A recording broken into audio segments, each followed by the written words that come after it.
When we look at key features of PBS, we're kind of considering individual family values. So what we presented were some of the polar ends, potentially, of how polar ends when we talk about family values. I don't want to say that one end is better than the other. And it's also, I want everybody to recognize this is a continuum. There might be families, their values may lie somewhere in between on that continuum as well. And not being, the middle isn't always right as well. These are just different perspectives from families. So when we're looking at view of disability and problem behavior, some families may take more of a non-scientific interpretation of their child's diagnosis and the cause of the problem behavior. On the other end of the spectrum, you might have a family that takes a very scientific approach. And I think this is really key because in the way we provide support might vary depending on the parents' belief system or how they perceive this. For example, when you're talking about functional assessments and doing parent training, when you're working with a family that has more of a scientific background, it might be a lot easier to just explain, this is the process, these are the principles of behavior, this is how you can manipulate reinforcement to change a child's behavior or decrease problem behavior, and this is how you can set up your environment. That family might accept that, and that might be very reasonable and easy for them to understand, versus if you have a family that has a different perception of what causes the child's disability and problem behavior. I have a personal experience that I wanted to share.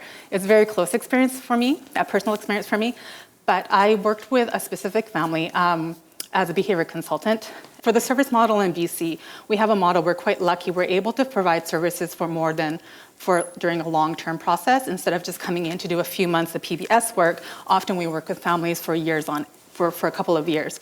So my job at the time was to set up an early intensive behavior intervention program for this child, develop a team, develop a program. So I had a first 3 to 4 months working closely with this family to develop this.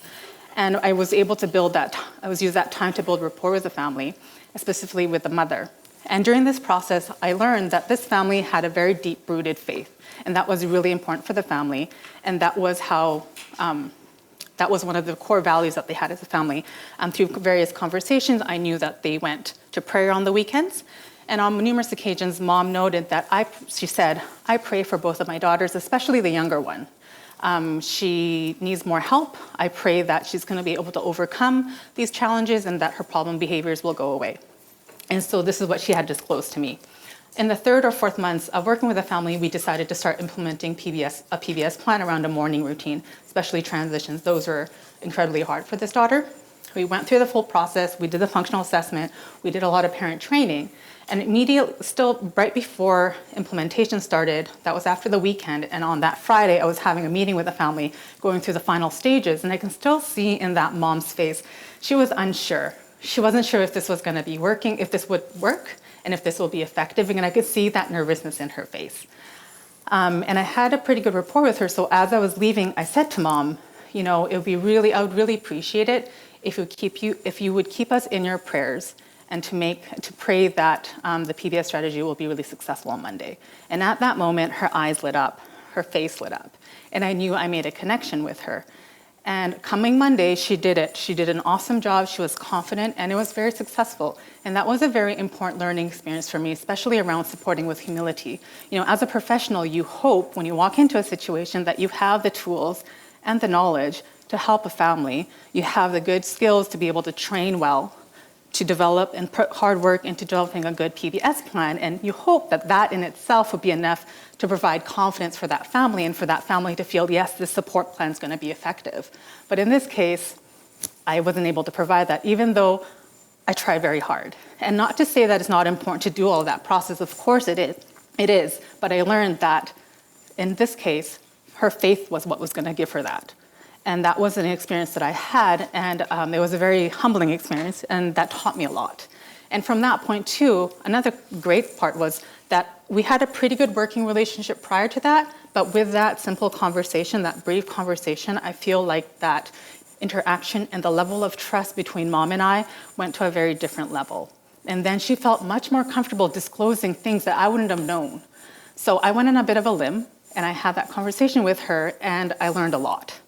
I also want to put a disclaimer out there. When we talked about stereotypes and making assumptions, please don't go into a family's home and you see one religious-based painting on the wall and assume that this family has deep-rooted faith and values in religion. And you mentioned prayer.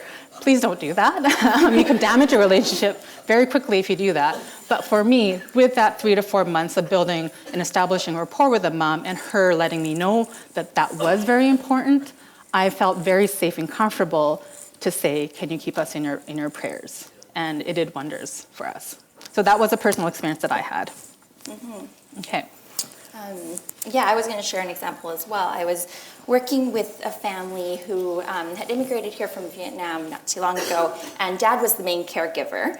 And he understood a little bit of Cantonese, so we mostly communicated in broken Cantonese, broken English, and a lot of gestures. And so language barrier was huge, and it was difficult to get a lot of information from the family during the assessment process. So it wasn't until probably 4 or 5 months in that he had disclosed to me that he shared that he felt like he caused his son's autism. And that made a huge change in how we were providing services. We didn't know that he felt that way, and he carried a lot of guilt. He was sharing with me that, when they first moved to Canada and they had a hard time getting a job, getting childcare, his son was really young, and they found somebody to take care of him, and then later realized that this person didn't really talk a lot to his child. And so when he was sharing this information with me, he believed that that was the reason. He felt really guilty that he chose work over caring for his son and put his son in the care of this person, and now he has autism. So this was huge because it really affected how we could support the parent in implementation, helping them understand that this is not your fault, and that really impacted how well they could implement the strategies. So it's important to understand that people have different views of the cause of disability and how that might impact our services. Okay, the next feature of PBS would be collaborative partnership. So some families may view the relationship between a professional and educator and themselves through a lens of filial piety. Filial piety is an idea where families embrace a hierarchy of people within a family or within a community. And often it's people that are older that are higher up on that hierarchy, so grandparents versus younger children will fall lower down on that hierarchy. And often professionals and educators are put on a higher on the higher tier of that hierarchy. And in Japanese, we are referred to as sensei. And sensei, that's a special title that they use, is a very, very respectful term that they use, right? So they view, if I walk into a Japanese family's home, they view my presence as a higher level. Versus a family that view collaborative partnership, everybody on that team member is an equal member. They have equal knowledge. They have equal contributions to make. And sometimes you have families that view importance in maintaining harmony within that group. So they may not share ideas and thoughts that are actually contradicting the professionals. So and as Joe mentioned, Japanese families, there's something called honne and tatemae.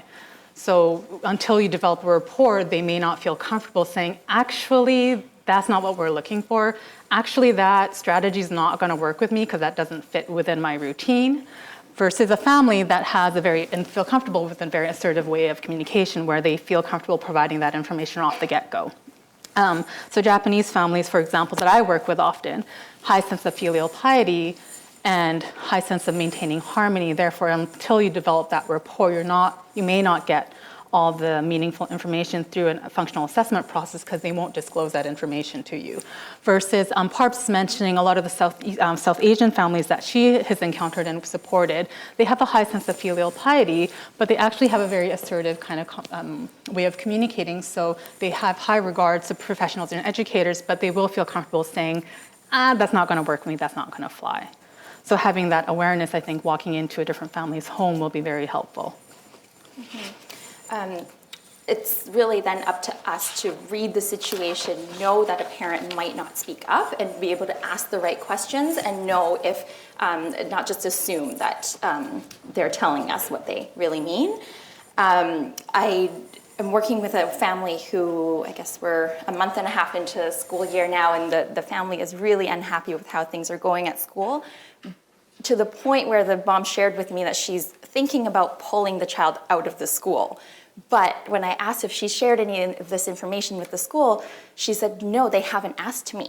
They don't seem to want to hear what I want to say. And so she's waiting for the school to reach out. She sees them as the experts and they know best. But imagine feeling like you're so bad that you want to pull the child out of school, but you don't want to say anything because they want to maintain that harmony. And she's even worried that if she does pull her child out of school, what if then the two other siblings aren't going to be treated as well? And so all these thoughts are going on in her head, but she hasn't expressed any of that because no one's asked her that yet.